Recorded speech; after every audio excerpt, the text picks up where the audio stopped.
What's up, ladies and gentlemen? My name is ScythePlays, and today we're going to be talking about MapleStory 2 and why you should be hyped about it. Today I'm going to be answering a big boatload of questions that so many people have been asking, just every time I ended up playing this game during the closed beta. Today, it is actually available for anyone who ended up purchasing a Founders Pack. There's 3 different versions of the Founders Pack, varying in prices and giving you more and more different exclusive items that you'll never be able to get anywhere else in the game. So there's a lot of incentive to end up buying the Founders Pack before the game ends up coming to a full release October 10th. So on October 10th, everybody's going to be able to play it. You won't have to spend any money towards it. Now, that said, what everybody always ends up asking me is whether or not the game is going to be free to play. MapleStory 2 is a free to play game. 100% free to play. You just sign up right now on the Nexon website, download the launcher, get the game ready, and then you either buy early access with the Founders Pack, which just gives you a head start for like a week, or you just wait until October 10th and then you'll be able to log into the game and play it with everybody else, right? So the cool thing is that the developers have actually done something very forward thinking. I'm honestly very surprised that they've been able to do this, especially considering that it's Nexon we're talking about here. And Nexon is kind of known for being a pay-to-win, company, because most of their games are Korean, and Korean games, it just kind of goes hand in hand that it's going to end up being pay to win. Now, the Korean version and the Chinese version of MapleStory 2 have not only been out for years, but they still, even right now, actually have all of the pay to win methods, that were originally in the game. However, the global version, which we're all going to be able to play, you're going to be able to choose various regions when you end up signing into the game, just for a head start. Just to let you guys know, I'm going to be on the US West server. So, you can expect more videos from me over the following weeks.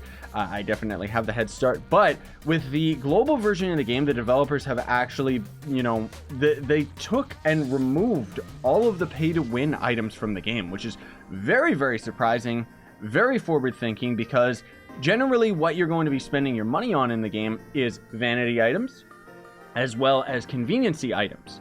So, for example, in-game, you can manually go to a map that has a taxi, and then you have to go and interact with that in order to fast travel to other taxi cab locations, right? Or the pay-to-win way is you would end up getting a walkie-talkie where you can use that anywhere you are currently. It doesn't matter where.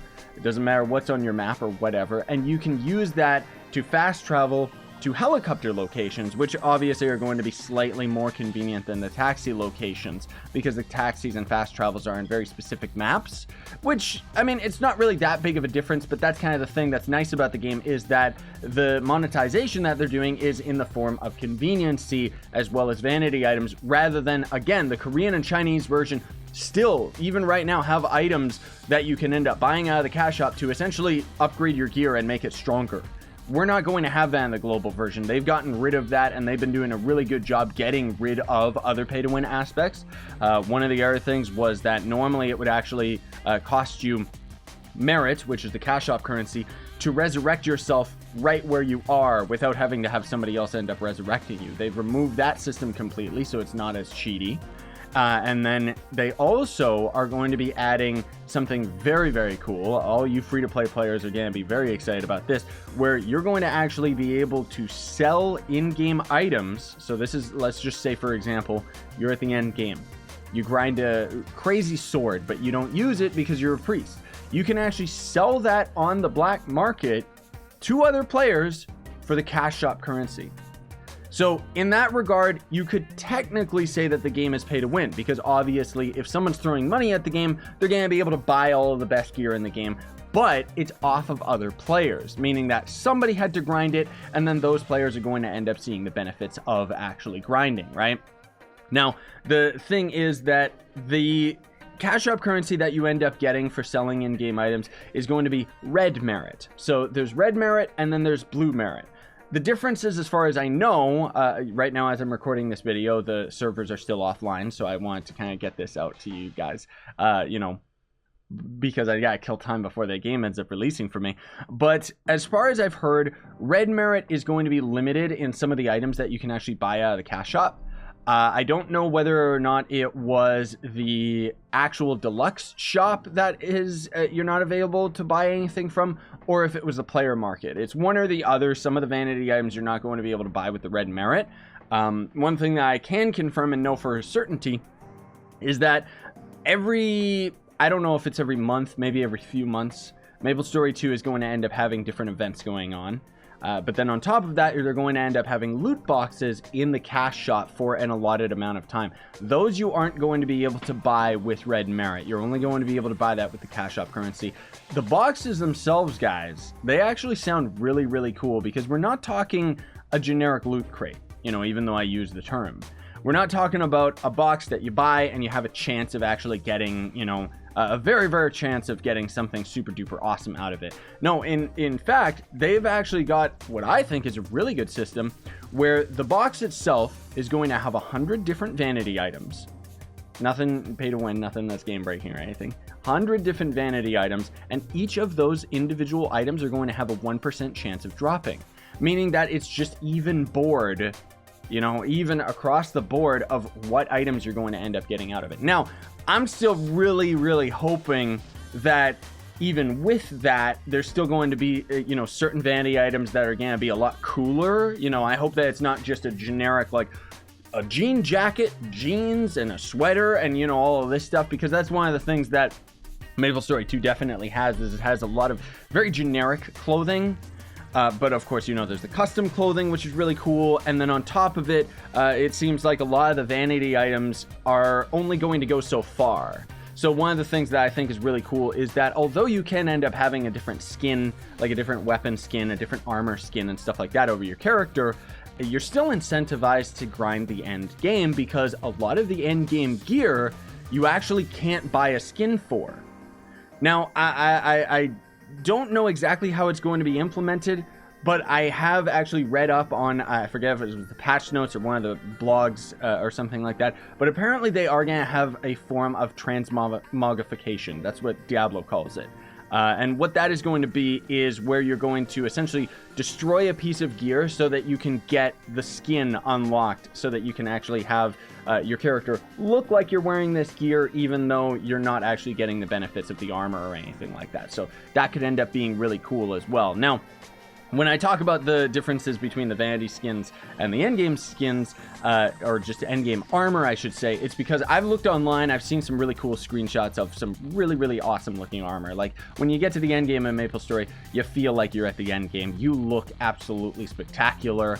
You know, your character looks like an absolute monster. And you're not going to be able to just cash shop your way to looking like that. I mean, you're going to essentially be able to throw hundreds of dollars at the game to essentially just buy that gear off of other players, but you're still going to have to put the grind time into it. Now, there is going to be another kind of monetary pay-to-win-ish way of playing the game, where you're going to be able to buy Premium Club, I think that they call it. And what that essentially is you're going to end up getting like double XP, more money from monsters and stuff like that, and that's going to end up being the kind of the monthly subscription to the game. So you can end up paying that by a monthly, you know, per month, or you can end up just being a completely free-to-play player. Now, as far as how I'm going to play it, I'm not entirely sure yet. Obviously, you know, I'm not against like pay-to-win in video games. Personally, you know, I've been playing a game called Trove by Tryon Worlds for years. And honestly speaking, you guys think Nexon's pay to win? Take a look at Tryon Worlds, man. Those guys just pigeonholed the gameplay and time gate everything to the point of ridiculousness.